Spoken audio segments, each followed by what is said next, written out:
Hello there. I know, I started to move the chair and I saw the little white marks and I thought, we can't do that. So far away. So we'll just imagine that we're There's a lot of close people together in heart. There we go. So good to see you here. I'm wonderful. Beautiful. Thank you. Right? Welcome. Your song was amazing. Thank you so much. So Christian Siriano, we have questions for you. We want to know all about the story, and we have some highlights. So we know about, the Project Runway, and we heard about the school in London, and we heard about the runways now in Paris and New York, but the backstory is always so interesting. And the first question I have for you is, when did you actually come out at first as a designer in your life? Wow. I think Can we hear me? Maybe. No. Can you hear me? No? Oh, now you can. Yeah. Let me put it here. I moved it. I got in trouble. I said I need a mic check. Okay, now we can hear me. Now I'm loud? Okay. Yeah, maybe? See? They didn't listen to me. Perfect. Yeah, I think, I was young. I was really, into clothes, into fashion. My sister was a ballet dancer, so I was a very young, curious boy backstage in costumes and hair and makeup. I tell everybody that I knew what a bobby pin was before anyone. That's, just how it was. And, but I loved it. I loved this idea of transformation and this kind of dream fantasy world. I was probably, 7, 8 years old. And then I wanted to be a dancer, and then I just was in love with that world. And I think that kind of turned something into that I wanted to create. How was your family with all of your wonderful expression? Yes, I was quite an exuberant child, to say the least. But I was really lucky and really honored to have, I had a mother who was just wanted her children to be as creative as possible. She knew that would, I think, lead to something later on in life, that we would be able to support ourselves with what we love to do. I had a dad who also was very supportive in being creative. I don't necessarily know if he was always supportive the way I would like him to have been, even though he thought he was.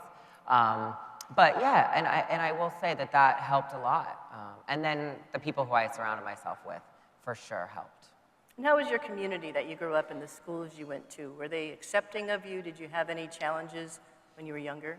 Yeah, I always was a very flamboyant child, which is great. And I'm very small, and I always had this, but I had a large personality. I was very confident, very young, for who knows why. And I think that helped, definitely. But I think what was interesting is I was able to, I think I tried to, again, surround myself with people that were also creative, were also artists, were also interested in the things that I was interested in. And for some reason, it was okay. I definitely had the challenges of, I'm sure, I had a day where people would throw change at me or whatever it was. I had those days. I think we have all, I don't know, in some way or another have those days. Being a young gay boy who grew up in Annapolis, Maryland, where we used to sponsor mids from the Naval Academy. Like, it was quite a very different world. But luckily enough, I think I was able to kind of weave out of it, which is why I decided to go to an art school in Baltimore City for my high school experience, where being gay was not was very accepted. That's what it was. People were accepting of anything. You could be anyone and just be your creative self, which is why I wanted to be there.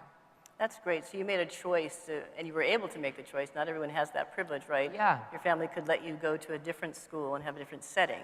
Yeah. So you didn't have the gender conforming issues that general high schools in the country might have. Yeah, I had that early on, I think, when I was really young, and, that middle school age, where I think that was, even though subconsciously I wasn't thinking about it at the time, I think I didn't feel accepted enough, which is why I knew when I wanted to change.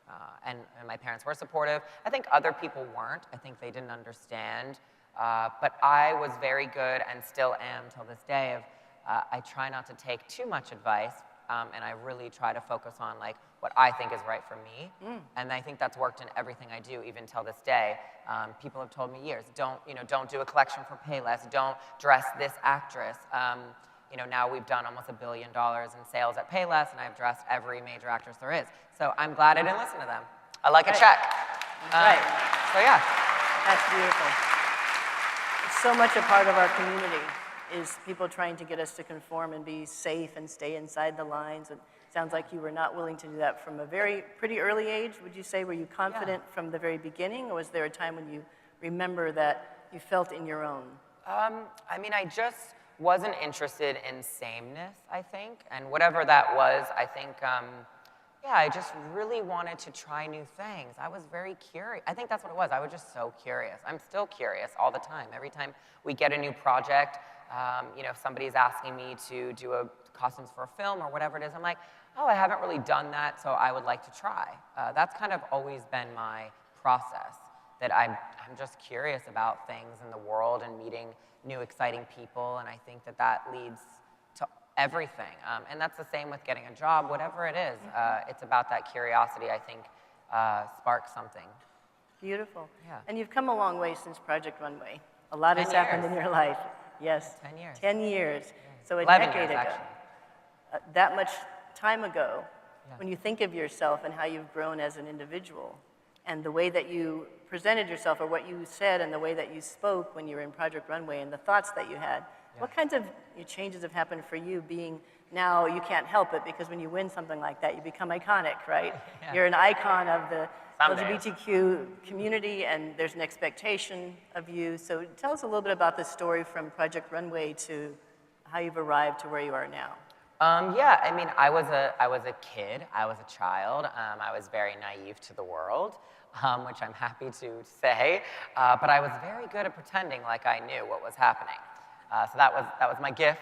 And it was an interesting thing, because I went into it with nothing. I had never seen the show because I went to college in London, so I didn't have that show. So it was really just going out of instinct, and I wanted to try. It was a great time, but again, I was young and naive to the world, and then afterward I had millions and millions of people looking for something from me, some type of product or something. I had no brand, but I was a brand in a weird way. So that was the challenge, but I took it and went with it, and we started working on a collection immediately. So now, 10 years later, we've shown thousands of clothes on the runway and dressed all these great people, and it's been great. It's exciting, but you learn. Every year is new and different, exciting. We're trying new things on the runway. We're trying new things in our brand. We really are focusing on celebrating people. My People Are People shirt. It really is about that anyone is a customer. It doesn't matter where you come from, what size you are, what age you are, nothing. I'm so uninterested in that. I'm really interested in who wants to wear something fabulous and feel good in it. That's the goal, because I think that's what fashion should be. It should be fun. That should be the easy part of the day, should be getting dressed, not the hard part. That would be wonderful. Yeah, wouldn't it? Yes. Yeah. So in terms of thinking about the lesbian and gay and bisexual transgender community and how you've been welcomed and how you have welcomed, a little bit about your journey as being an out gay man. I think, again, I really try to surround myself in that community, especially with who I work with every day, was very important, because as a designer, you're in there, you're making these emotional things, it's your world, especially as it's my own company. So, and as that grew over years and years, I wanted people around me that had similar life experiences, that were understood. Also, I think what it was like to be like a young, gay, creative man, in the fashion industry, which it is filled with, which is great. But I think otherwise, now as the company's getting bigger and growing, I think it's so important to have the most diverse group of people working with us, because I want opinions from everybody. I want to know, if we're asked to dress somebody, do they support what we should all be supporting? Do they, I think that's a really important thing, and I don't always know, so I rely on a great team that knows those things. And I think, Interesting. So when you are asked to dress someone, you're interested in how they support the community. for sure. I mean, it's very important. I can't imagine dressing somebody who, because we've gotten those requests all over Twitter, you know, supporting anti-gay anything, or anti-women, or you know, racial anything. Why would I put my work on that person? I don't care where they're going. I don't care if it's the Oscars. You know, that's not interesting.